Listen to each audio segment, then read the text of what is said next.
ನರ್ಮದಾ ಕಾವೇರಿ ಶರಯೋ ಮಹೇ.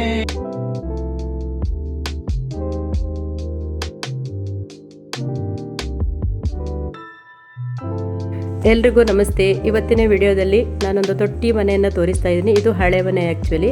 ಇವಾಗ ಅವರು ಹೊಸದಾಗಿ ತೊಟ್ಟಿ ಮನೆಯನ್ನು ಕಟ್ತಾ ಇದ್ದಾರೆ. ಇದೇ ನೋಡಿ, ಇಲ್ಲಿ ಕಲ್ಲಿನಿಂದ ಕಟ್ಟಿರೋ ಇದು ತೊಟ್ಟಿ ಮನೆ.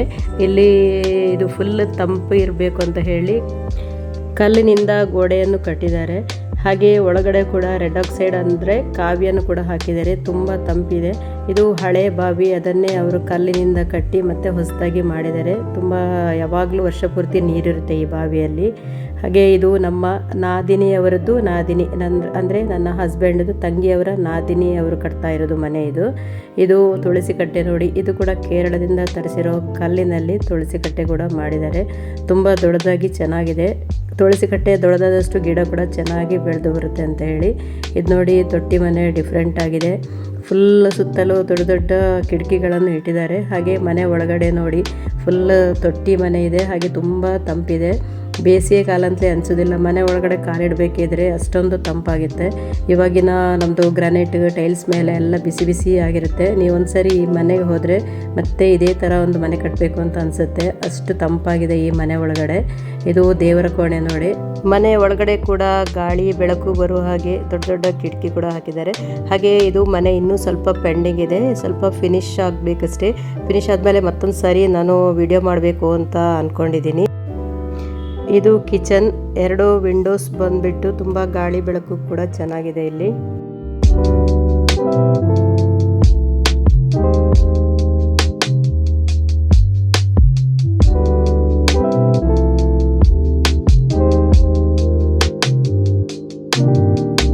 ಇದೊಂದು ರೂಮಲ್ಲಿ ಕಾವಿ ಹಾಕಿದ್ದಾರೆ. ಇಲ್ಲಿ ರಾತ್ರಿ ವಾಸ್ತು ಪೂಜೆ ಕೂಡ ಮಾಡಿದರು.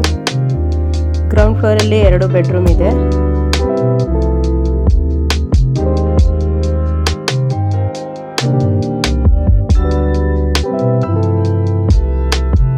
ಇದು ಮೇಲ್ಗಡೆ ಹೋಗೋದಕ್ಕೆ ಸ್ಟೇರ್ ಕೇಸ್ ನೋಡಿ.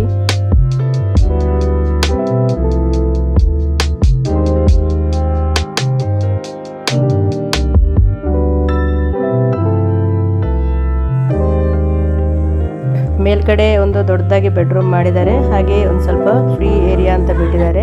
ಬೇಕಾದ್ರೆ ಅದು ಸ್ಟಡಿ ಏರಿಯಾ ಆಗಿನೂ ಯೂಸ್ ಮಾಡ್ಕೋಬೋದು ಅಂತೇಳಿ. ಹಾಗೆ ಫುಲ್ ಟಾಪ್ ವ್ಯೂ ನೋಡಿ. ಇದು ಟಾಪ್ ವ್ಯೂ ಅಂದರೆ ಅಲ್ಲಿ ಮೇಲ್ಗಡೆ ಇನ್ನೂ ರೈಲಿಂಗ್ಸ್ ಹಾಕಬೇಕಷ್ಟೇ. ಅದು ನೀರು ಡೈರೆಕ್ಟಾಗಿ ಮಳೆ ನೀರೆಲ್ಲ ಕೆಳಗಡೆ ಇಳಿಯೋ ಥರ ತುಂಬ ತಂಪಾಗಿರುತ್ತೆ. ಸೈಡೆಲ್ಲ ನೋಡಿ, ಜಾಸ್ತಿ ಮಳೆ ಬಂದರೆ ಸೈಡಲ್ಲಿ ಹೋಗೋ ಥರ ಇದೆ ಇದು.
वासिष्ठाय नमो नमः